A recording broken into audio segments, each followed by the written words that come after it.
Bienvenidos al podcast de Visibilidad On. Hoy al podcast ha venido Marc Cruels. ¿Qué tal, Marc? Bienvenido. Hola, ¿Cómo estás? buenas, ¿qué tal? Bueno, Pues, la idea del podcast de hoy es hablar un poco de un tema que para mí siempre ha sido un referente y siempre te he preguntado, que es el Black Hat SEO, y muy enfocado a un e-commerce, ¿no? Cómo se puede trasladar. Pero antes de empezar, me gusta pues, que el invitado hable un poco de él, la carrera profesional. Entonces, Marc, ¿de dónde sales tú? ¿Cuál es tu contexto? bueno, ya muchos me conocen y he explicado mi historia 1000 veces, pero básicamente, pues yo en 2004 estudié un poco de HTML y tema de webs, pero no me dediqué a ello.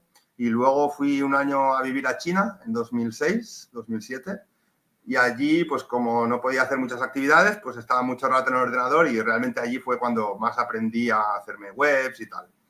Entonces allí hacía otra historia, que sí que luego se unió un poco al tema web, pero en principio no empezó ahí mi carrera, sino que cuando terminé de lo de China, dije, ostras, pues si he sido capaz de montar esto aquí, me puedo montar mi propio taller de tablas de surf, que es algo que a mí me gustaba hacer aquí en la Costa Brava. Entonces me monté mi propio taller de tablas de surf, mi marca, todo iba perfecto, pero ¿qué sucedió? Que sin quererlo, en internet empecé a comercializar los alerones de las quillas, de las tablas de surf, tienen una cosa que llamamos quillas, que es el alerón de debajo. Como ya había estado en China, me había traído unos núcleos de bambú con los que lo hacía, que en ese momento era muy boom, digamos, estaba muy de moda.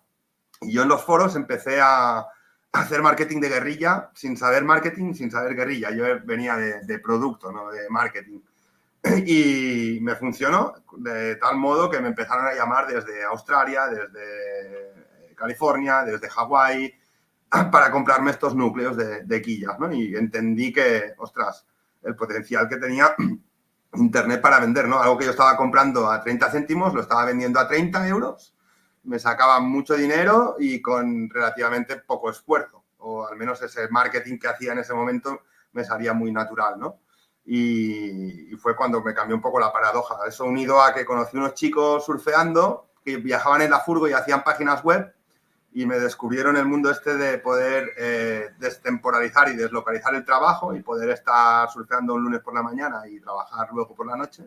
Entonces, una cosa llevó a la otra, me empecé a profesionalizar, me di cuenta que el tema del SEO y atraer visitas era lo más importante, porque sin visitas no podías llevar gente a tu canal.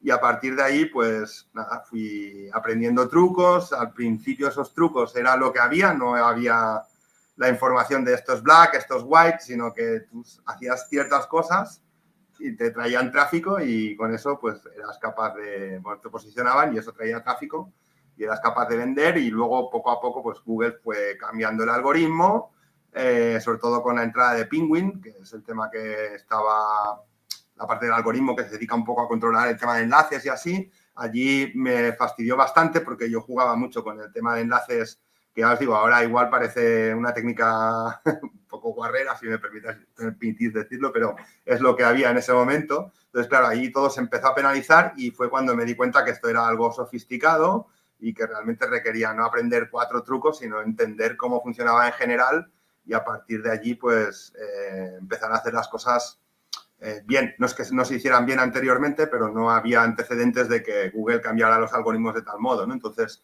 fue allí cuando empecé a realmente aprender lo que es el SEO que estamos viviendo en estos días, ¿no? SEO evidentemente evoluciona constantemente, pero no ha habido ningún cambio al nivel de lo que fue antes de Penguin y después de Penguin. O sea, ningún cambio tan significativo me refiero. Y esa es un poco mi historia. A partir de ahí, pues en vez de comercializar solo las quillas, los alerones de las tablas, pues empecé montando un e-commerce que mi madre tiene una tienda. Entonces le comenté, ostras, podríamos probar de vender lo que tú tienes en internet, ¿no?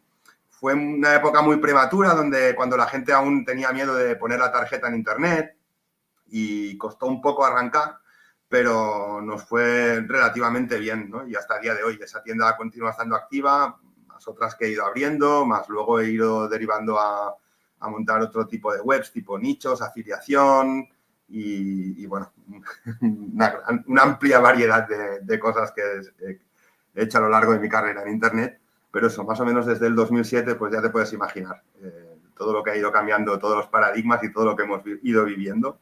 Pero sí que es verdad que a pesar de que mi iniciación fue esa experiencia casi anecdótica de vender de forma guerrillera con un blogspot, casi, y poner un teléfono, así que la verdad es que yo empecé con e-commerce, digamos que era lo que a mí se me daba bien, lo que a mí se me da bien y realmente me gusta mucho.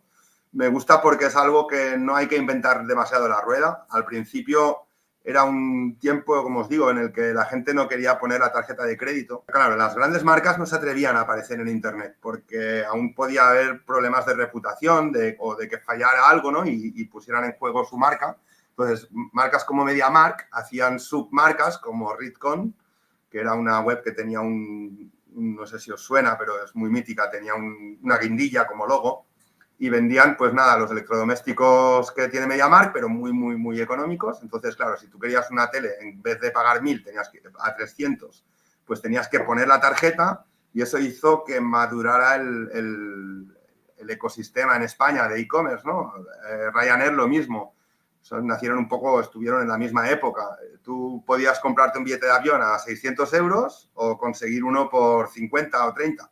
Pero tenías que pagar tú con tarjeta en Internet y eso hizo que la gente empezara a perder el miedo o incluso se hacían tarjetas solo para Internet donde ponían solo una pequeña cantidad de dinero, pero eso empezó a crear la confianza del usuario a comprar por Internet. Y a partir de ahí yo ya, como ya estaba montado, pues ya empezó la gente a comprar en las tiendas y ahí nació el e-commerce en España, ¿no? Yo estuve en ese momento que ya os digo, cuando empecé era un poco prematuro a eso y era muy difícil vender. Ya vendías, pero era como que compraban los geeks, los frikis. Pero luego ya fue pues una cosa más estandarizada y empezó a comprar todo el mundo. Y lo de no inventar la rueda es porque al principio igual sí que la gente improvisaba, ¿no? Hacía una tienda, pues un concepto tal o otro concepto bien distinto, o yo qué sé, la gente buscaba formas de hacer un e-commerce. Hoy en día no hay que inventar mucho. Portada, página de categoría, página de producto. Luego puedes hacer landing page, blog, tal, ¿no? Mil historias alrededor, pero en esencia es bastante mecánico el e-commerce. En tener bien construidos esos flujos de comunicación, en las categorías, bien ordenadas por productos, el flujo de finalizar en el carrito, que el carrito esté bien creado, etcétera, pues al final son elementos que si los controlas un poco, más o menos funcionas, ¿no? Digamos que ese estándar funciona en todo, luego puedes decorarlo un poco más, un poco menos, ponerle tu gracia si tienes un copy o le das una personalidad a la tienda o lo que sea, ¿no? Pero no deja de tener una estructura muy mecanizada, no hay que inventar mucho más. La prueba está que hasta las tiendas y las marcas grandes funcionan con ese estándar, ¿no? Igual ahora os parece esto de un estándar como una tontería, pero es que si vierais tiendas de antaño, sí, pues sí, eran inventos, ¿no? 100%. Ahora con Shopify, pues en 5 minutos tienes la web hecha y bueno, sales a vender. Y al final ya son esos estándares que o Shopify o Presta o Magento o WooCommerce, cualquier CMS que utilices, el formato de una tienda pues viene siendo lo mismo, ¿no? Entonces es algo muy mecánico que lo tengo muy interiorizado y me es muy fácil construir y me es muy fácil manejarme allí, saber qué es lo que tiene que estar bien, lo que tiene más margen de flexibilidad para que la marca construya su identidad allí y bueno, y ahí estamos. Entonces, recopilando un poco todo lo que has dicho, ¿no? Empezamos por el tema del HTML, es decir, empiezas a hacer webs. ¿Por qué te metes a hacer webs? Porque Pues, ¿a qué edad te metes? Edad, pues tendría que mirar ahora, como ya tengo pelo blanco, no sé, tendría 20... Bueno, claro, yo soy un poco mayor que tú, entonces serían 20 y algo, 26 vale. o así. ¿Y por qué te picó la curiosidad de, me voy a meter a hacer pues, web? La verdad es que todo vino a raíz de que un amigo estaba en la universidad y yo no, yo estaba trabajando en la nieve, en La Molina. Y un verano él me dijo que para complementar sus clases, pues se iba a apuntar en esto de hacer webs. Y pues mira, me apunté con él, así como... Pues siempre he sido curioso y, a ver, yo ya vengo de tener un Amstrad, un Spectrum y programarme mis juegos con una revista que te daban el código, ¿no? Pero bueno, de allí a hacer webs hay un paso. Pero sí, ahí me picó la curiosidad. La verdad, hay una anécdota no es que sea una gran anécdota, pero me apunté al curso ese. Mi amigo, como ya sabía, estaba en el de perfeccionamiento, digamos, o como el curso 2, y yo me apunté al 1 y fue el primer día de clase y me enseñaron, mira, esto es un mouse, ¿ves? Esto es para hacer clic. Y era como, tío, ¿en serio? Que no he hecho nunca nada, tío, pero no me enseñe lo que es un mouse y cómo se hace clic, ¿no? Y es que me había apuntado al curso, me habían puesto con los viejecitos de aprender a navegar en Internet. Entonces, al día siguiente, pues me pusieron al curso 2 y el curso 2 era programación pura a nivel ya de gente de universidad, que era un refuerzo de la universidad y la verdad iba perdidísimo, ¿no? Y allí te digo, por ejemplo, me enseñaron cosas como que control C era copiar. Es decir, yo pensaba que sabía, pero no sabía nada, ¿sabes? Y la verdad que fue un mes y medio o 2 de verano. Se me hizo duro, pero quise terminarlo. Ahora soy incapaz de programarte nada. Bueno, ahora con el chat sí, con la inteligencia artificial sí. Pero la verdad es que me sirvió para perder un poco el miedo al código. Por ejemplo, yo fui muy magentero en su época. Trabajaba mucho con Magento, que para optimizarlo requiere tocar bastante código. Y los programadores de Magento son caros. Un desarrollador Magento hay pocos y van buscados porque suelen ser instalaciones grandes. Entonces yo me mamaba el código de Magento, me lo funaba fácilmente, optimizaba muy bien los Magentos. Además, como yo era SEO de Core, con un poco de noción de tocar el código, me lo dejaba incluso mejor que gente que se dedicaba a optimizar Magentos a nivel SEO, ¿eh? Igual luego hacía una chapuza a nivel de código o cosas de velocidad o así, pero más o menos inventaba bien. Entonces, hacer este curso en un verano y por lo que sea, pues te vas a China. Como así, Sí. fácil. ¿Por qué te vas a China? Pues en ¿Y China dónde es China? Porque China... Bueno, sí, China me da para escribir un libro. De hecho, mucha gente que me conoce me lo dice, a ver cuándo escribo el libro de China, ¿no? China es una época en mi vida en la que, como te digo, yo estaba en la Molina trabajando en la nieve, me gusta mucho, de hecho, igual la gente no lo sabe, pero tú y yo compartimos una afición y somos de una misma zona, entonces nos vemos a menudo en la playa surfeando. Me gusta el surf, pero antes de que me gustara el surf, pues no lo había descubierto, me gustaba hacer snowboard. Yo vivía allí, trabajaba en una tienda a pie de pistas y era súper feliz, una época de mi vida genial, donde era el rey del mambo allí, haciendo snowboard cada día, pero me salió la oportunidad de trabajar yéndome de La Molina, bajé aquí a Girona, donde vivo, en la Costa Brava, a trabajar pintando urnas funerarias ecológicas. ¿Vale? Eso me permitía un poco, eso que busqué más adelante, de flexibilidad en el trabajo. Es decir, vale, no estaba a pie de pistas en la estación, pero podía trabajar a mis horas que yo quisiera, hacer stock de esas urnas y tener mucho tiempo libre, con lo cual fue una época en la que viajé bastante, porque igual trabajaba 3 meses a full y luego pues me iba 3 meses de viaje, ¿no? Y eso, me entré en ese trabajo. Bueno, de hecho es un trabajo que venía a raíz de familiar y esa empresa evolucionó y decidió entrar en China para vender en China. No fabricar en China para vender en Europa, sino fabricar y vender en China. Y pues ahí me fui a montar la fábrica y monté una fábrica de urnas funerarias ecológicas. En su momento, hay 1000 anécdotas de China, pero os digo que fui allí de turista, no tenía permiso de trabajo, entonces estaba todo el día con la policía persiguiéndome, era todo complicado, era 2007 antes de las Olimpiadas, entonces me hacía pasar por deportista que me estaba aclimatando para las Olimpiadas y bueno, ahí hay muchísimas anécdotas de cómo monté eso. Y bueno, fue bien, eso se estuvo montado, estuvo funcionando, lo único que yo decidí como que en China, bueno, está muy bien la experiencia de estar un tiempo, pero no era el lugar donde yo quería vivir Claro. Y me fui y regresé y fue cuando ya empezó la historia que os he contado antes. Porque entiendo que tú vas a China, montas la fábrica de urnas, claro, te vas tú solo, te vas con alguien que habla tu mismo idioma. Bueno, la empresa era grande y tenían allí ya no voy yo con mi maleta, yo voy como un trabajador de esta empresa, digamos. Vale, entonces montas la fábrica. Pero yo era el encargado, digamos, de montar la fábrica en sí mismo. O sí. Vale, genial. Entonces, la montas, estás una temporada y vuelves, ¿no? Y cuando vuelves, ¿cómo te reenganchas al tema de las webs? Porque entiendo que cuando estabas o ya está, o en China. Es un poco cuando entro, vuelvo y digo, si he sido capaz de hacer eso, puedo vivir aquí y montar mi propia marca de tablas de surf.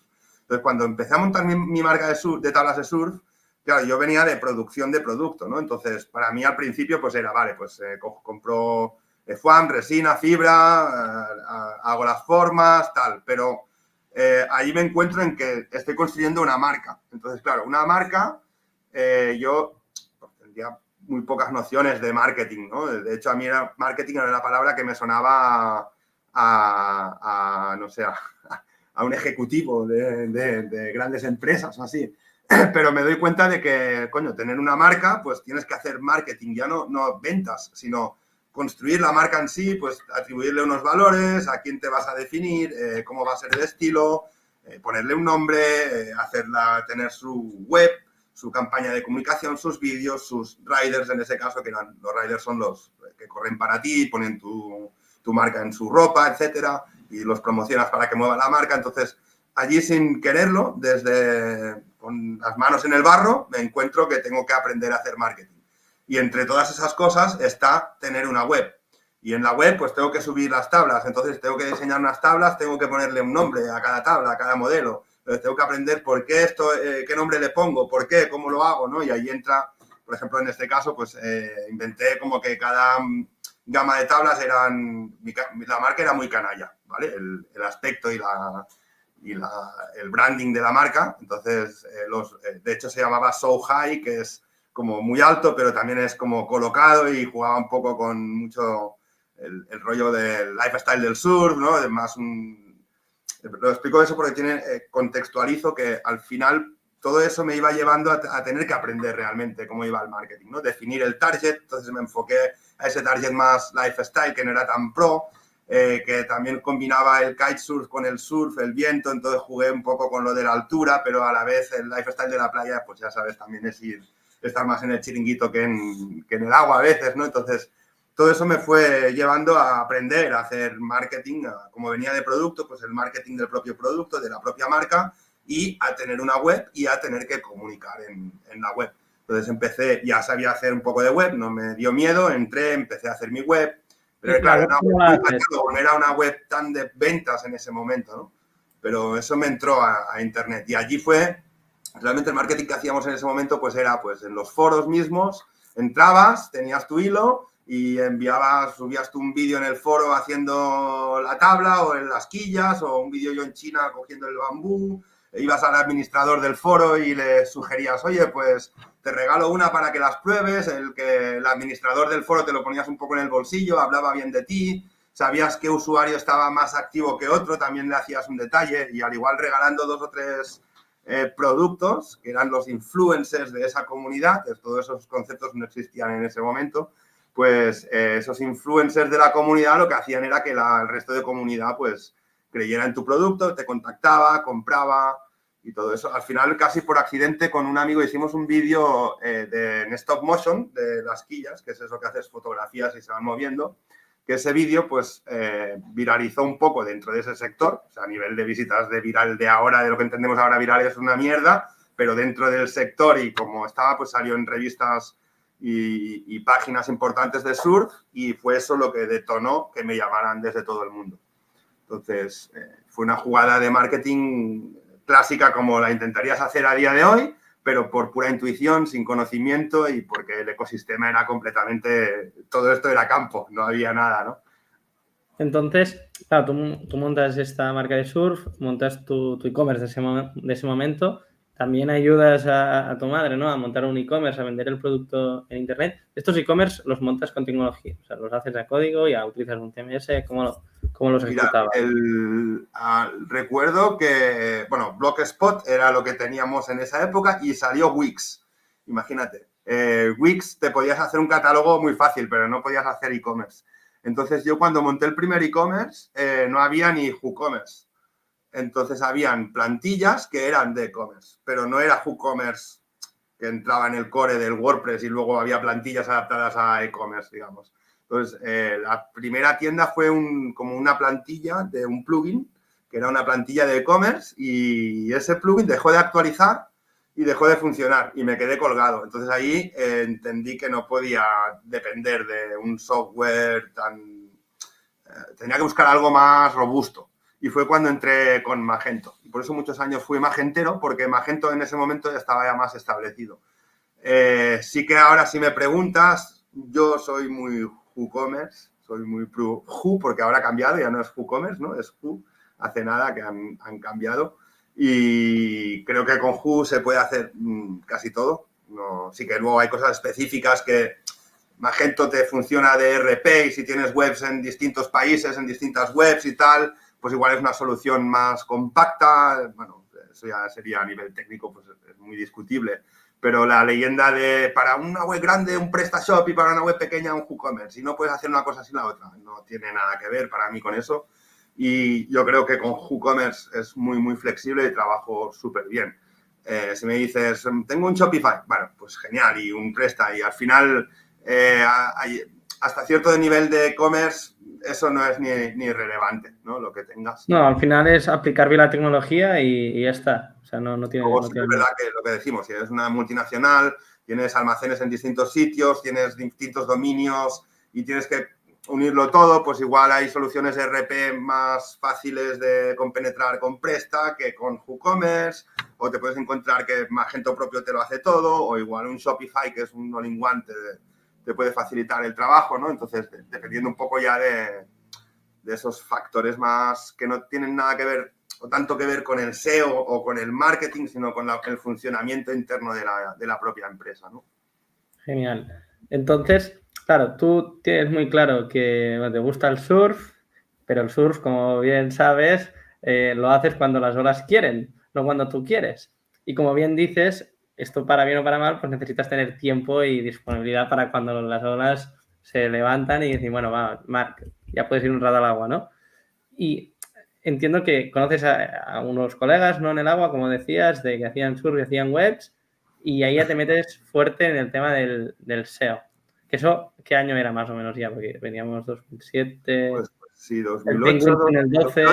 2008, 2009. Yo ya estaba haciendo eso que te explico, pero me encuentro un día surfeando en un sitio que vamos a menudo tú y yo, en La Escala, y No, no allí lo en olvidas. el paseo, es un paseo, la ola rompe así larga, y estaban aparcados justo con la furgoneta al lado de la ola mientras rompía, ¿no? Y era como, hostia, qué guay poder trabajar aquí con el ordenador en la furgoneta, viendo la ola y parar el ordenador, entrar al agua, volver a salir. Y eso fue un momento que recuerdo muy de flash, de decir, hostia, que hay gente que viaja con un ordenador trabajando. O sea, ahí lo vi, o sea, obviamente había ya gente que hacía eso desde hace tiempo, ¿no? Es lo que ahora, el nómada digital, tal, vale, sí, muy bien, muy bonito, pero que en ese momento fue como verlo en persona, ¿no? Y decir, hostia, es un buen... ¡Qué cabrones! Sí, Sí, yo qué quiero. cabrón, ¿no? Que un buen estilo de vida, ¿no? Y eso me hizo bastante el clic de decir, oye, pues igual en vez de estar en el taller picando piedra y trabajando y tragando polvo y resina y tal, igual es más saludable, aunque estés todo el día aquí sentado, que al final tampoco, bueno, nosotros hacemos deporte y no tal, ¿no? Pero es más saludable pues este otro estilo de vida de trabajar con tu mente, no con tus manos. Ojo que, mira, vengo con las manos sucias de trabajar porque no dejo de hacer cosas que me gustan mucho, pero sí que hay una diferencia, ¿no? En ganarse la vida con algo más mental a algo más físico. 100%. Entonces, te metes ya full a full con el SEO, con todo tu contexto del que venías, tu trayectoria, y se te empieza a reconocer, que es como yo te conocía, ¿no? Por ser un black hatero, ¿no? Y por eso Bueno, también ese es otro accidente. Mi vida online se ha forjado a base de accidentes. Bueno, yo también supongo que lo promuevo porque me gusta moverme, soy muy sociable y bueno, lo de siempre, ¿no? Puede haber olas, pero si no estás en la playa ese día, pues no la surfeas. Pues yo supongo que he intentado estar siempre allí a donde hubiera movimiento, ¿no? Y eso, bueno, básicamente, como te comento, yo venía del pre-Penguin y tenía 2 o 3 trucos que me funcionaban mucho, que básicamente era poner enlaces a cascoporro con 4 o 5 truquitos. Truquitos me refiero a que eran formas de automatizar eso. Y luego Penguin cambia la manera de funcionar el SEO, ¿no? Y ya la cantidad de enlaces no es importante, sino te empiezan a hablar de calidad. Pero claro, nadie explica qué es calidad. Como siempre, Google es muy ambiguo. Entonces es, vale, ahora ya no premiamos la cantidad, sino la calidad. Pero en ese impasse entre que sucedió Penguin hasta que alguien explicó que era un enlace de calidad, pasó un año y medio, 2, que fueron bastante duros. Incluso estuve a punto de abandonar Internet porque era como, hostia, yo antes me ponía... claro, eran tráficos de antes, ¿eh? Antes con una web de mí no había tantas webs, entonces con una web de cualquier cosa, yo recuerdo tener webs del tiempo, como surfeaba, pues me hacía webs de consultar el tiempo y así, y meterme rápido 100, 200, 300.000 visitas al día en nada, de hacer una web y al día siguiente tener 200.000 visitas. Eso era el ritmo. O sea, tú antes hacías una acción, yo me acuerdo de ir a casa de un amigo, hacer una cosa, ir a mi casa, consultar y estar primero con la keyword casi la que quisiera. Y eran pelotazos de tráfico de ese momento, pero tampoco era capaz de monetizar. No llegué, así como he tenido mucha suerte de encontrar varias cosas, no di con quien me explicara cómo ganar dinero tipo con anuncios, con afiliación. Todo ese sector lo conocí un poco más tarde, ¿no? Y eso viene unido, para responder a lo que preguntas, a que en ese impasse de Penguin, que empezó a penalizar eso, hasta que aprendí qué eran los enlaces de calidad y cómo funcionaba a partir de ahí el SEO, descubrí, bueno, pues estaba Alex Navarro, que era de los pocos que hablaba en Internet en ese momento, más o menos transparente, porque era un momento en el que ibas a congresos, por ejemplo, y aparecía gente, te daba una charla y te decía, no, tienes que redactar para las personas. Era un poco como lo que dice en Google. Tienes que hacer enlaces de forma natural que sean de calidad. Ya, pero si no me dices que es calidad, pues no puedo hacerlo, porque no puedo contextualizarlo. Está muy bien subir a un escenario y hacerla de charlatán, pero no me estás explicando exactamente el qué. Y luego yo analizaba sus webs o sus clientes, porque muchos tenían agencia y luego ellos al dar una charla pues les salían miles de clientes y por eso no explicaban nunca el truco, porque al final era un sector, el SEO, en el que no es como ahora, que todo el mundo explica todo. Era un sector en el que tenía un truco se lo callaba, se lo guardaba y vendía el servicio y se hacía mucho dinero, ¿no? Entonces, en ese impasse salieron personas como Alex Navarro, por ejemplo, y para mí el que fue mi detonante, y yo siempre lo digo que puede que en un futuro tenga que aparecer en los libros de historia, porque al final esto es la revolución industrial de la nueva tecnología, pero yo creo que fue Chuiso el primero, Álvaro Sáez, Chuiso, el primero que realmente habló de forma muy transparente de cómo funcionaba esto, ¿no? Ya no es porque me veáis con el gorro, el black hat o la picardía, bueno, todo eso pues puede gustarte o no, ¿no? Pero sí que era un momento, pensad, en que nadie explicaba realmente nada. Pues si que alguien explicara eso, revolucionó mucho el sector, ¿no? Yo digo, yo igual estaba hasta casi en plan, lo dejo porque esto ya no funciona, ¿no? Entonces, a mí que me explicaran cómo funcionaba esto nuevo, a ver, no todos lo sabían al 100% todo, ¿no? No es que te lo pusieran en bandeja, ¿no? Pero de hacerte comprender, por ejemplo, Chuiso, que el blog empezó como, yo, esto es Black Hat, pero claro, solo entender que era Black Hat, entendí que yo había hecho Black Hat y que había otra cosa que era el White Hat y que tenía que aprender eso, entonces, nada, a poco que fuera eso, pues tenías algo donde agarrarte y empezar a trabajar y a estudiar. Y así fue, esos años fueron buenos hasta 2014-2015, que Chuiso abrió su comunidad, que es Team Platino. Allí entré yo a estudiar, porque era alguien que con su blog y sus vídeos me había inspirado mucho.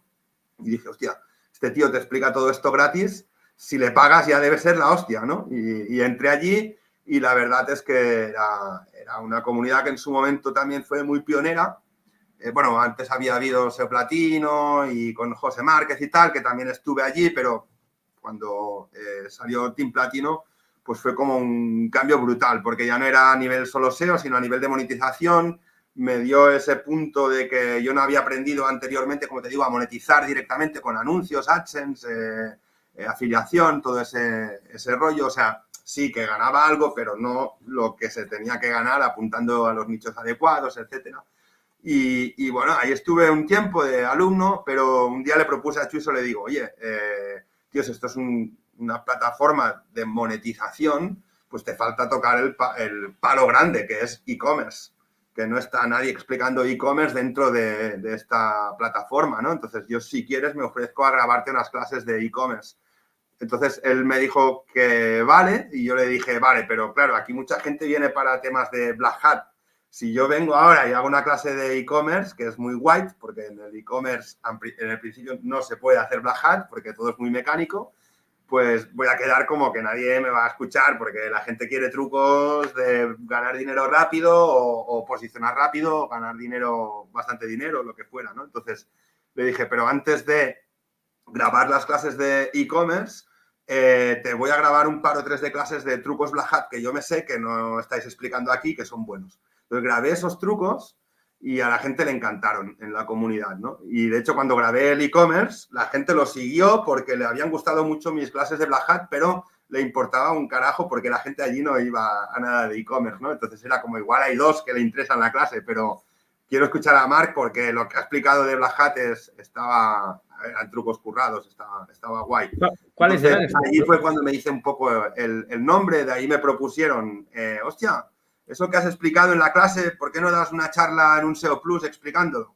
Salía un SEO Plus, di esa charla, bajé del escenario, ya me llamaron dos para hacer otra charla en otro sitio, otra charla en otro sitio, otra charla en otro sitio, y de pronto pues era alguien conocido en la comunidad sin pretenderlo. Yo quería dar una clase de e-commerce, pero quería, para ponerme un poco la comunidad en el bolsillo, explicar dos trucos blajateros, y resulta que pues me pusieron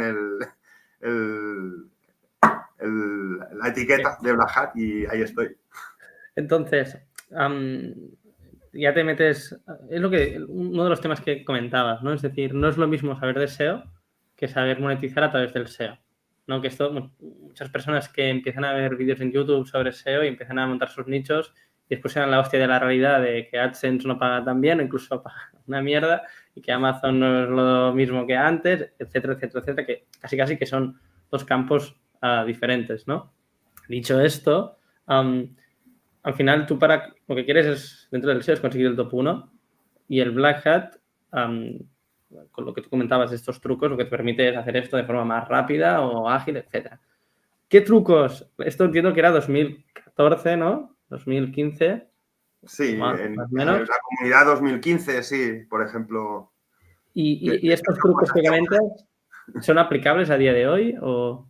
Sí, en esencia, nada ha cambiado tanto, porque al final la base es la misma, ¿no? Es creación de contenidos. O sea, el SEO, yo siempre digo que hay 1000 trucos, 1000 cosas, pero al final en esencia es lo mismo. Es una buena arquitectura, un buen contenido y señales externas que básicamente, obviamente que luego hay matices, pero son enlaces. Entonces, las patas principales son esas. Luego, obviamente, cada cosa se puede desarrollar y hacerte microespecialista de algo concreto, ¿no? Y podemos estar hablando por eso en el SEO, cuando entras es muy abrumador porque hay muchísimas cosas, pero en esencia no es tan distinto. Entonces, esos trucos, por ejemplo, lo que hacía era conseguir contenidos de webs que habían expirado y que ya estaban desindexados, pero tú los podías recuperar y utilizar esos contenidos. Entonces, ¿qué hacías? Que conseguías miles de contenidos con pocos clics y sin redactar. ¿Qué sucede? Que eso hoy, por ejemplo, pues lo estamos haciendo con la IA. Es lo que estamos haciendo. Lo mismo, en esencia, lo que buscamos es pues no tener que estar 1000 horas escribiendo, tener ese contenido de una forma más rápida. Obviamente, pues con la IA, pues puedes hacer una cosa más dirigida, que es lo que tú quieres. Incluso, pues en e-commerce, ahora mismo hemos hablado de que explicaríamos alguna cosa de Black Hat que se pueda practicar en e-commerce, pues eso mismo, redacción de productos con IA, igual parece muy obvio, pero es algo que es Black Hat, porque Google no quiere que... Bueno, ahora ha ido cambiando un poco los parámetros exactos en los que define que no quiere. Ahora, digamos que si haces una descripción o un artículo con IA, deberías marcar lo que está hecho con IA, pero porque ya se ha visto que no va a poder luchar contra eso, entonces, de una forma u otra, quiere que sea así. pero en principio hacer contenidos con IA es Black Hat, no se puede. Entonces, es algo que antes hacíamos pues desde con spins o scrapeando y traduciendo. Scrapear es conseguir contenido de otras webs de forma automática. Entonces, consigues ese contenido, lo traduces automáticamente y te sirve para publicar en tu web como original porque nadie más tiene ese contenido. Entonces, en esencia, el Black Hat siempre busca un poco dentro de los mismos campos hacer eso de forma más rápida o económica, ¿no? En muchos casos es velocidad. Si es una empresa que tiene muchos recursos, pues le interesa hablar de velocidad. Y cuando es una empresa o emprendedor que tiene menos recursos, lo que le interesa es optimización de costes. O sea, que el coste sea más económico, básicamente. Para intentar segmentar, ahora sí que entramos en el concepto de Black Hat pasado, presente y futuro, ¿no? ¿Qué es lo que tú estás diciendo? Ok, el output, lo que queremos conseguir es un top 1 con el mínimo tiempo, tanto de tiempo y dinero a nivel de recursos a invertir y en base a este objetivo. Dicho esto, al final el tiempo y recursos que se invierten en SEO es un eje, es el contenido, como tú acabas de decir, que ahora entraremos aquí. La parte de autoridad, que sería link building o captación de enlaces de otras webs. Y no sé si habría algún tema. Sí que a mí me ha venido a la mente el tema de la manipulación del CTR, ¿vale? Que ahí no sé dónde lo meteríamos. Sí, hay muchos más que yo considero que están... Es que es como, por ejemplo, dices, ¿no? Dos ejes principales en contenido y autoridad. Vale, si te fijas, has dicho autoridad porque tú eres white hatero, pero realmente es link building. Y el link building, pues, está dentro del Black Hat. Si tú lees las directrices de Google, no debes comprar enlaces, no debes hacer intercambios, no debes, ¿no? Tienes que conseguir los enlaces en base a que tu contenido es extraordinario y eres un referente del sector y la gente de forma natural te enlaza. Vale, eso a veces sucede. Mira, yo con las quillas de bambú hice un stop motion y se viralizó y sucedió. Pero no siempre tienes esa suerte, entonces tienes que construir enlaces. Construir enlaces es spam para Google. Por lo tanto, todo lo que tiene que ver con link building, y mucha gente dice, no, es que los blajateros sois tal. Ya, es que el 99% de las cosas que hacemos, o sea, desde el momento que haces SEO, haces Black Hat, porque es que Google no quiere que hagas SEO. De hecho, el departamento de Google que se dirige a los SEOs es el departamento de spam. Si no le han cambiado el nombre a día de hoy, que igual lo han hecho y no me he enterado, pero porque tú no tienes que hacer nada para posicionar. En teoría tienes que concentrarte en hacer un buen contenido de calidad que ayude al usuario y Google ya se encargará de posicionar, ¿no? Entonces, todo lo que hagas fuera de eso es Black Hat. Pero bueno, me vas a decir, ya, Mar, pero te hemos llamado a ti que eres Black Hatero, no para que nos digas que comprar enlaces es Black Hat, porque eso ya lo hacemos todos y no es ningún yo lo que tengo muy claro es que al final un e-commerce es un negocio y lo que te permite el SEO es visibilidad sobre este negocio. Entonces, el cómo lo consigues va bajo tu responsabilidad como SEO en este sentido, ¿no? Sí, claro. Yo solo quería hacer ese matiz en el tema de enlaces para que se viera que la línea entre Black Hat y White Hat pues es muy sutil. Luego, lo que yo siempre hablo es de niveles. No es lo mismo comprar enlaces, que lo hace todo el mundo. Es muy difícil que te penalicen por comprar enlaces más o menos normales y no te compras en sitios de mierda, digamos. Entonces, eso es un nivel sencillo. Y yo siempre pongo eso, ¿no? Unos niveles. No es lo mismo hacer eso que, por ejemplo, pues igual hay técnicas más bajateras o más duras en ese aspecto, que puede ser, pues, yo qué sé, generar contenidos con IA, pues ya es un poco un nivel superior, porque puedes dejar patrones y si te acaban pillando te pueden penalizar, etcétera, si no lo haces correctamente. O hay niveles más superiores a eso, ¿no? Pues manipular el CTR o incluso cuando alguien busca un producto en Google, que las sugerencias esté tu nombre de marca para que hagan clic, ¿no? Eso ya son niveles más altos de Black Hat, ¿no? Todo es bajo tu responsabilidad y siempre, según a quién se lo hagas, yo normalmente trabajo para mí, no tengo... Es para mí, no hay ningún problema, siempre me pongo mi... Pero tienes que también ver de que si le penalizan por hacer eso, si eso que has hecho es despenalizable, ¿no? Si tú, por ejemplo, pones contenido de spin que es muy pobre, pero te sirve, guay, pero igual Google en un futuro dice, oye, pues ya no me sirve ese contenido, es muy pobre. Pues sabes que si cambias ese contenido por uno bueno, más o menos salvas la papeleta. Ahora, si le pones miles de enlaces en automático y le penalizan por enlaces, es más difícil eliminar todos esos enlaces o hacer un disavow y esperar a que reaccione y tal, ¿no? Entonces, cuando haces Black Hat, tienes que ver qué nivel de Black Hat estás haciendo y hasta dónde quieres llegar, ¿no? Si te pillan. Entonces, claro, hay muchas naturalezas de negocio distintas. Hay startups que entran en rondas de financiación y tienen que demostrar números tal día y van a muerte, y si tal día luego te has sobrepasado y les penalizan, pues que les den por saco. Pero yo ya he cumplido mi cuota. Pues pongo un ejemplo que podría ser cualquier otro, ¿eh? O si tu ecosistema es un ecosistema es conocido, ¿no? Las cerrajerías, ¿no? Los cerrajeros son un ecosistema muy salvaje. Igual no es un e-commerce al uso, pero pues en cerrajería es muy difícil posicionar si no haces técnicas blajateras más agresivas tipo link building, etcétera, ¿no? ¿Por qué? Porque el ecosistema es bastante blajatero. Tú no puedes ir con técnicas sencillas a luchar en ese ecosistema, ¿no? Entonces, dependiendo de un poco del ecosistema o del momento de la empresa, pues requiere apretar más el acelerador o menos, ¿no? Sí, 100%. Nosotros tenemos clientes que son cerrajeros de aquí de la provincia y es lo que tú dices. No es el mismo nivel a nivel de SEO. Da igual si tenemos que poner una etiqueta si es Black Hat, es decir, al final. O sea, al final es todo. Tienes que estar en el top 1 a generar negocio y ya está. Nosotros, por nuestro lado, siempre pues damos contexto al cliente porque somos de su equipo al final. De, hey, vamos a hacer esto porque creemos que es necesario, pero puede pasar esto. O sea, lo que tú decías ahora de la manipulación del CTR, ¿no? Con un CTR box o cualquier... Bueno, esto tú y yo lo hemos hablado bastante. Pues, claro, hay grises, ¿no? Sí, Entonces, sí. ahora bajando a lo que sería un e-commerce, ¿no? Un e-commerce y bajando a la base de, ok, tengo que crear contenido, que sería una de las principales ejes de operativa. A día de hoy, o sea, con el contexto de la IA, de los chats, de la historia, ¿qué tips, herramientas, acciones podemos realizar para operar mejor?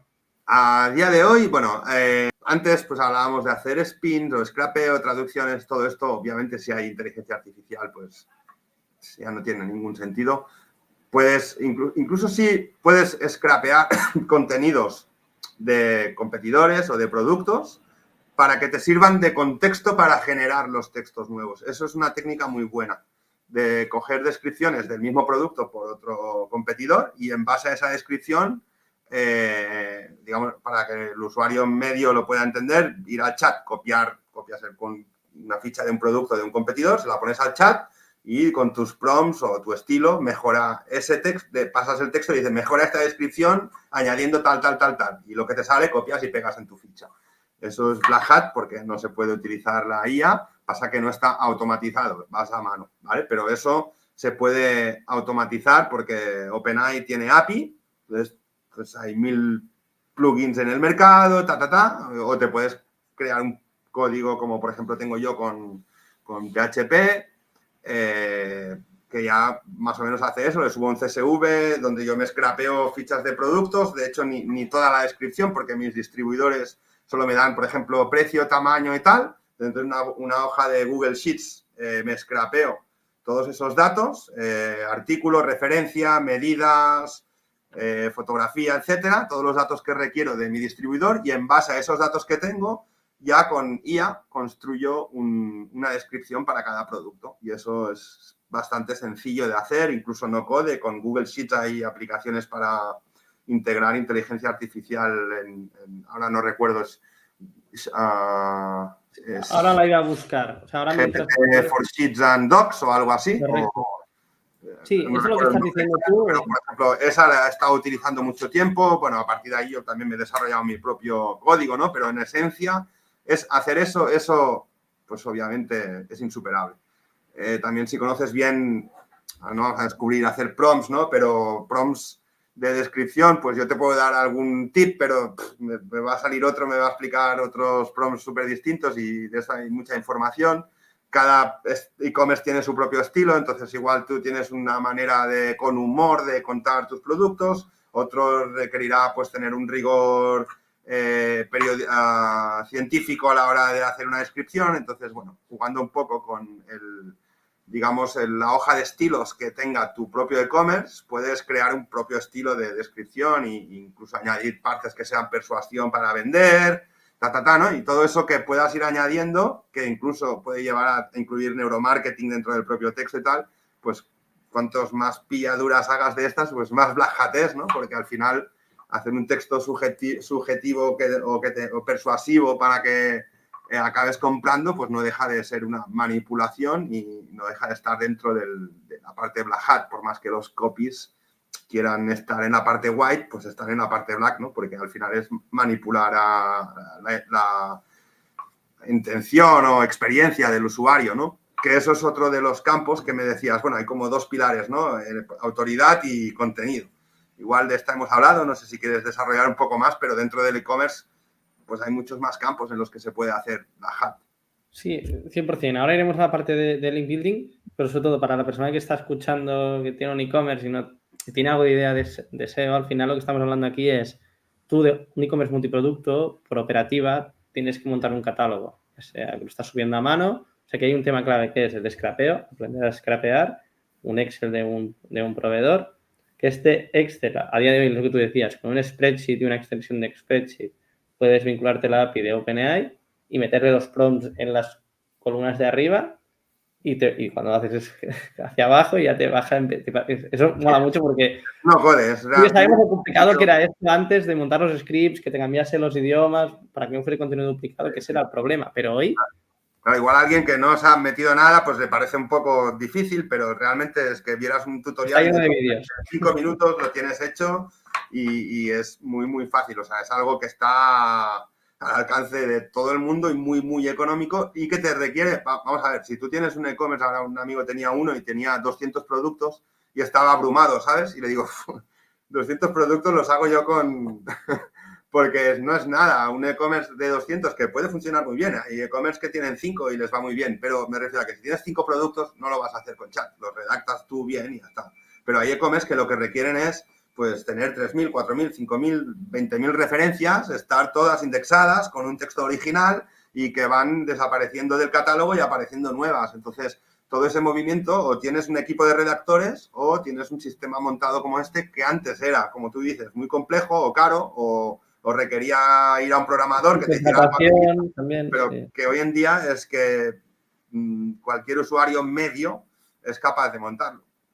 Correcto. Al final el tema es este, es decir, crear contenido en un e-commerce grande a nivel de gestión de catálogos era un dolor de cabeza porque al final, si tú tenías, por decir algo, la marca Garmin y habían 50 e-commerce que te distribuían esta marca y todo el mundo subía la misma ficha de fabricante, ahí ya temas de contenido duplicado.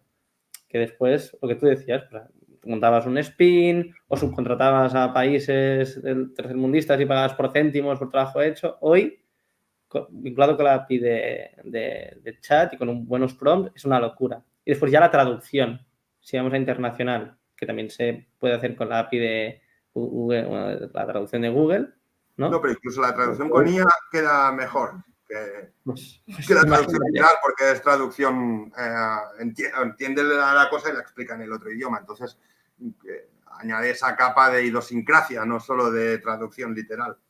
Entonces, este es uno de los temas que a día de hoy la ejecución de contenido en e-commerce está al alcance de todos y estamos hablando de ¿qué? De hace 2 años, porque es que ha sido en... Bueno, GPT salió en agosto del año pasado, este pasado no el anterior, es 1 año y 3 meses, ¿no? Y ya en 1 año y 3 meses ha evolucionado a nivel tal que, vale, eso te hemos hablado de Sheets, hemos hablado de chat copiar a mano, pero chat GPT-4 es que ya es capaz de leer, bueno, y ahora con los chats, los GPTs, ¿no? Que te montas tu propio chat, tu propia configuración, pero con los plugins es una barbaridad, porque tú ya le puedes ejecutar, pues que en primer paso, vaya a la URL de mi competidor o mi distribuidor que tiene ese producto. Vale, y ya es capaz de, con OCR, se llama la tecnología que es capaz de leer imágenes, entiende una imagen que es.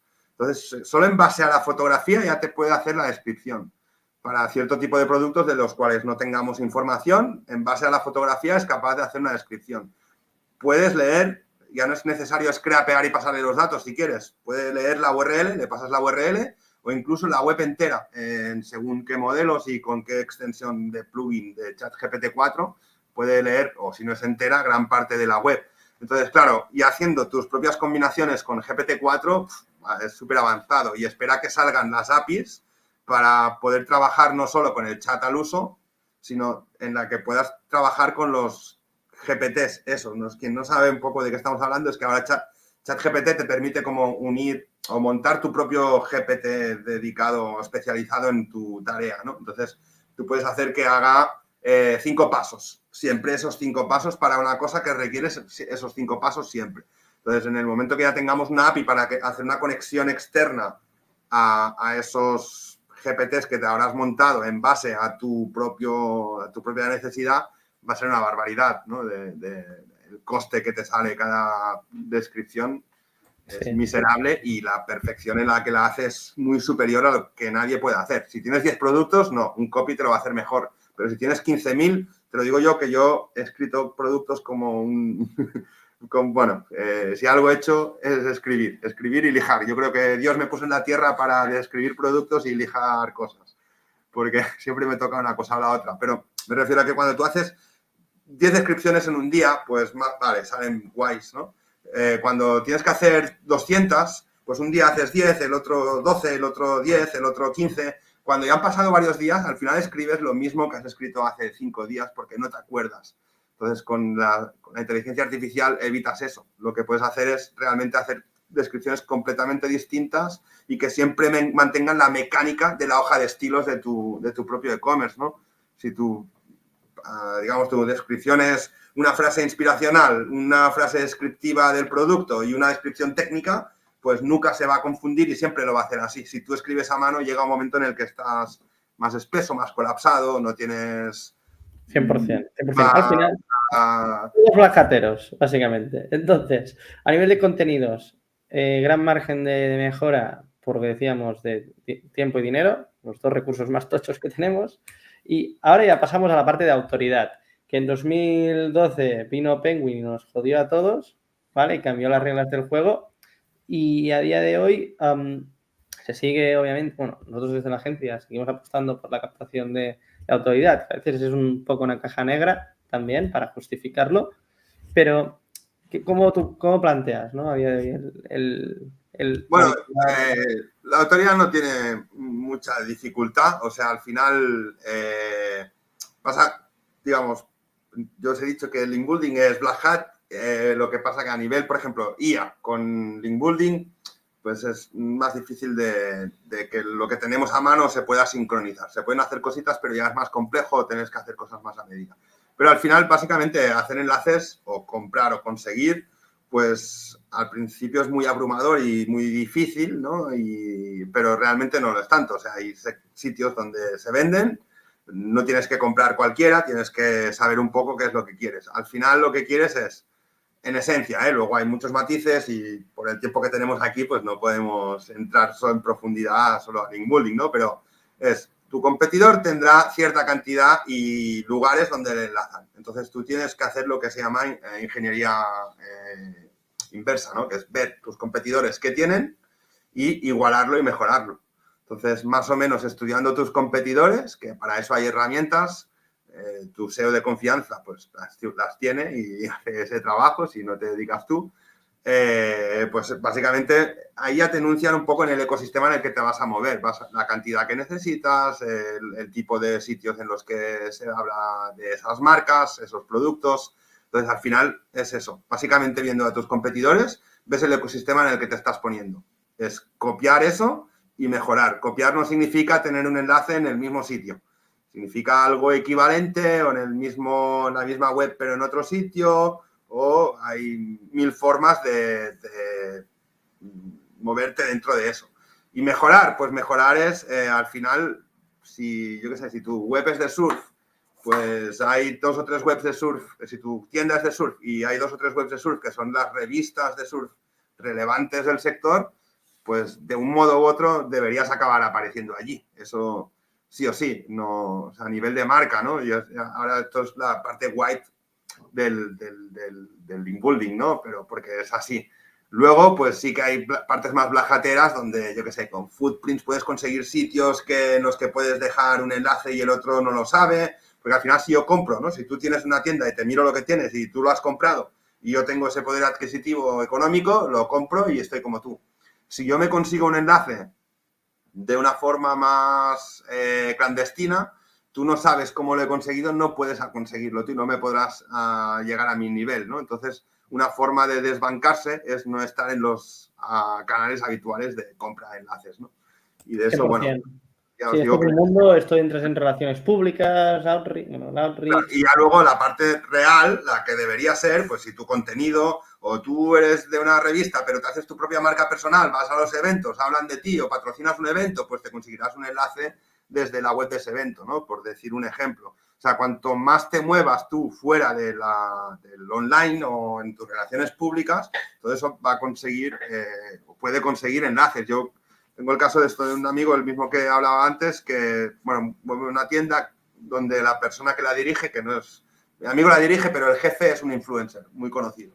Y no, se estaba perdiendo una gran cantidad de enlaces porque no sabían que tener enlaces era bueno. Entonces, claro, el influencer va a muchos sitios, entrevistas, tal, y nunca pide enlaces. Entonces le digo, tío, estás perdiendo una gran oportunidad, ¿no? Si vas a un periódico y te entrevistan, pues que acepte la entrevista a cambio de que ese periódico te ponga el enlace, por decir un ejemplo sencillo, ¿no? Eso multiplicado por todo lo que hagas, ¿no? Entonces, todo eso es al final tu imagen pública, el ser influencer, no solo es que traes gente de Instagram, sino que también eres capaz de conseguir enlaces que otras personas comprando no lo van a poder conseguir.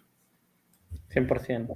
Al final, también para dar contexto de base, Google antaño daba este valor de PageRank o autoridad que tenía un dominio y este es trasladable a otras webs. Entonces, el objetivo del Black Hat era manipular esto antes del Penguin, que a día de hoy también, pero antes era mucho más heavy. Y por esta razón, todos los SEO, siempre que los escuchéis, os estarán hablando de, tío, consigues enlace, ¿vale? Principalmente es por esto. Y después, ya por último, y cerramos, que creo que son de los puntos más interesantes, el tema de manipular el suggest y la manipulación del CTR. Esto sí que lo tocamos por encima, pero ¿qué son estos dos puntos? Vale, estos puntos, manipular el suggest es que cuando alguien buscas en Google, pues tabla de surf, pues siempre hay sugerencias. Igual la sugerencia puede ser para aprendizaje, la otra de olas grandes, pero la otra puede ser pues un nombre de una marca, pongamos Decathlon, ¿no? Una marca. Si tú consigues que salga tu marca como sugerencia, pues es probable que te lleves cierto tráfico que no te conocía, ¿no? Decathlon probablemente lo conoce todo el mundo, pero tu marca de surf, So High, no la conoce nadie. Si alguien escribe tabla de surf en el buscador y debajo de Decathlon o encima de Decathlon se le sugiere So High, que sería mi marca que tenía antes, la gente diría, hostia, ¿cómo que me sugiere esta marca y no la conozco? Hago clic solo por curiosidad, lo cual seguramente estás tú primero, porque ya es tu branding y por tu branding es muy probable que estés tú primero, entre en tu tienda y al menos, si no te compra, te descubre y te conoce, ¿no? Entonces, estás ya en el primer paso de que te conozcan. Eso es así y eso con todo. Las sugerencias, he puesto un ejemplo facilísimo de entender, pero puede ser con todo.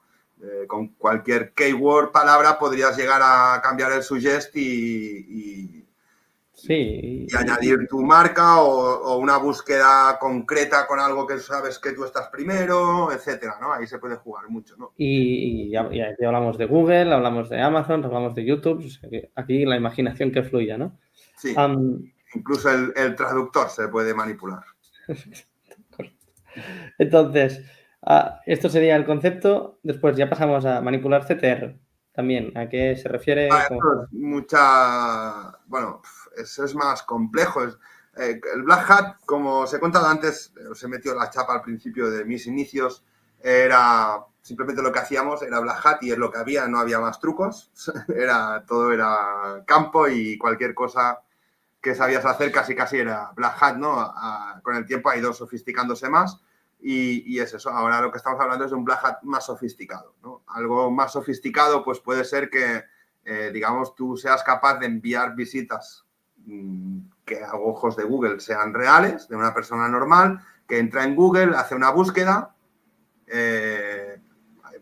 van a salir varias palabras raras, pero las vamos a explicar Entonces, cuando haces una búsqueda en Google, aparecen unos resultados, 10, y la gente hace clic en alguno de ellos, normalmente en los 3 primeros más, ¿no? Entonces, cuando alguien hace una búsqueda en Google, sea lo que sea, informativa, comercial, lo que sea.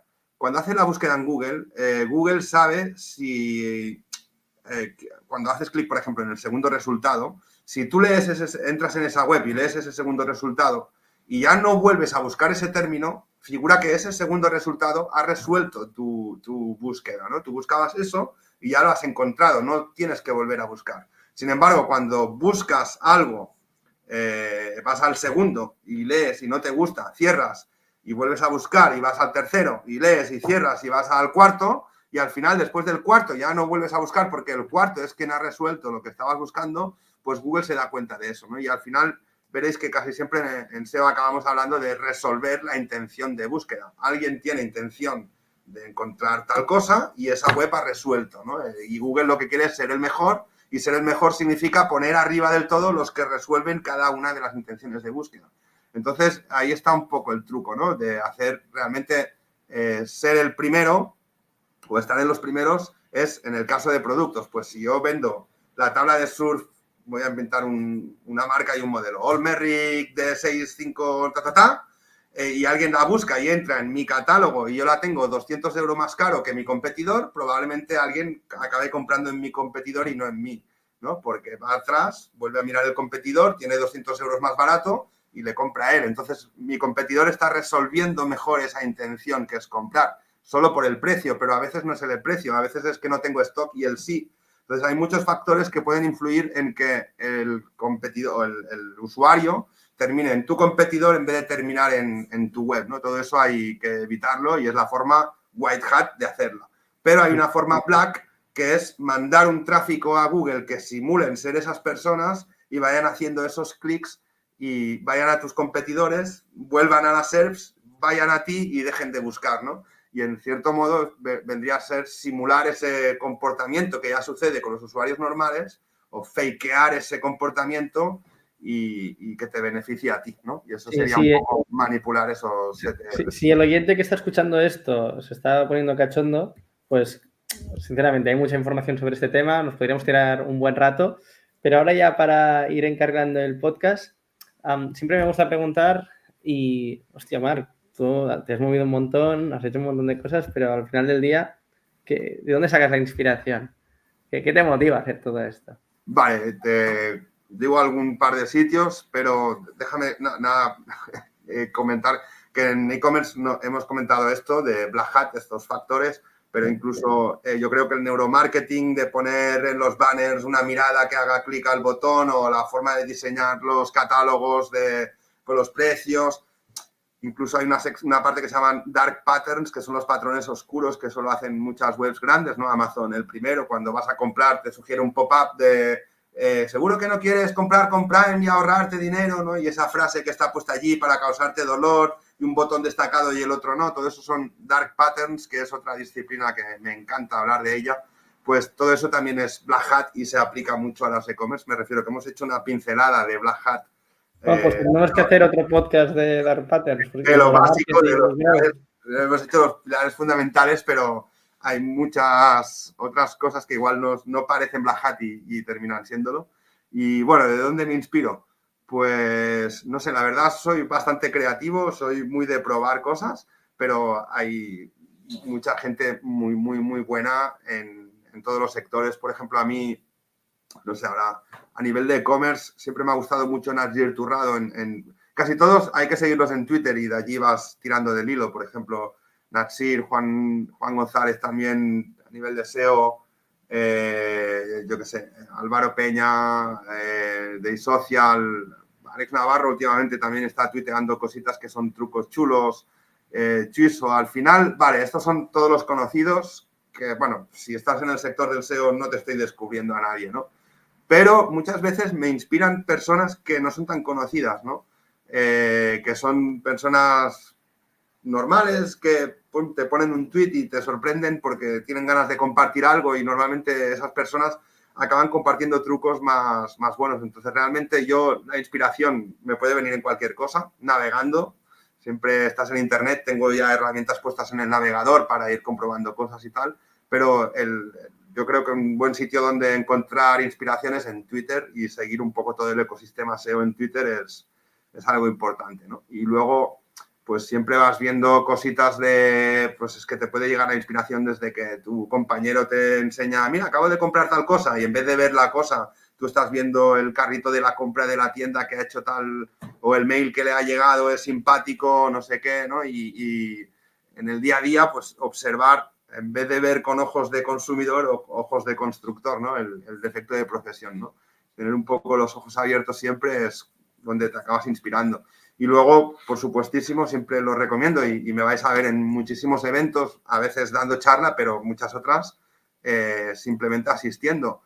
Probablemente las charlas no sea donde encuentras el mayor truco, aunque a veces sí, pero luego estás con las personas abajo en la hora del networking, en el café o vais a cenar y lo que sea, y muchas veces allí pues te enseñan, hostia, pues mira, he visto esta web que está haciendo esto, que no había visto ninguna que creciera tan rápido, o esta otra, o conoces ¿no? Y allí realmente se aprende muchísimo y eso es difícil de trasladar al mundo digital porque es algo como estamos hablando tú y yo ahora, ¿no? Pues en el que simplemente de la conversación salen cosas y de forma más natural, ¿no? Y un poco, yo creo que mis 3 manas son esos. La comunidad de Twitter, estar presente en muchos sitios y estar con las personas de forma presencial. Con Josep en Girona nos vemos una vez al mes, más o menos, un viernes por la noche, siempre quedamos más o menos la comunidad. A veces uno no puede ir, el otro tampoco, pero nos vamos viendo. Entonces, eso yo creo que ayuda mucho a mantenerte actualizado e inspirado. 100%. Al final es lo que tú decías, es el estar vivo, el moverte, el querer, el ser curioso y estar atento a la información que sale. Y ya para cerrar, e-commerce que te gusten, que digas, hostia, esta gente lo hace bien. Es difícil responder esa pregunta porque obviamente hay muchos e-commerce que lo hacen bien y unos lo hacen bien a nivel SEO, otros lo hacen bien a nivel conversión, otros lo hacen bien y te podría decir varios, no es que no me quiera mojar porque los hay muy chulos, ¿no? Pero es que cada, digamos, sector pues tiene como sus referentes. Entonces, por ejemplo, yo te diría que en surf no he encontrado ninguno, que es algo que tenemos en común, Sí, ¿no? tendrás Surfon, Marc. Ya te lo enseñaré. Sí, no, vale, no. No digo que esté mal, pero no hay ninguno como que me sorprenda por decir, wow, tío, hace todo fantástico, ¿sabes? Que ojo, que no estoy todo el día buscando productos de surf, ¿no? Pero me refiero a que, por ejemplo, es un ecosistema donde he visto que había muchas tiendas muy feas. Igual han salido nuevas y no me he dado cuenta, ¿eh? No lo sé. Porque... Ya te lo explicaré, sí. Pero estoy de acuerdo contigo que en el mundo del surf no... Es por decir algo, sin embargo, por ejemplo, hay tiendas que en su momento me han inspirado, que igual ahora no parecen tan novedosas, pero El Regalador es una tienda que no sé si la conocéis o suena. Pues El Regalador es una tienda que en su momento pues fue un poco que simplificaba mucho el diseño y también la forma de presentar productos. Tenía una hoja de estilos muy determinada. No es que sea nada igual, la veis y dices, pues no es nada sorprendente. No, igual no. Pero a nivel de técnico tenía cositas que estaban, o detalles que estaban muy chulos, muy bien pensados.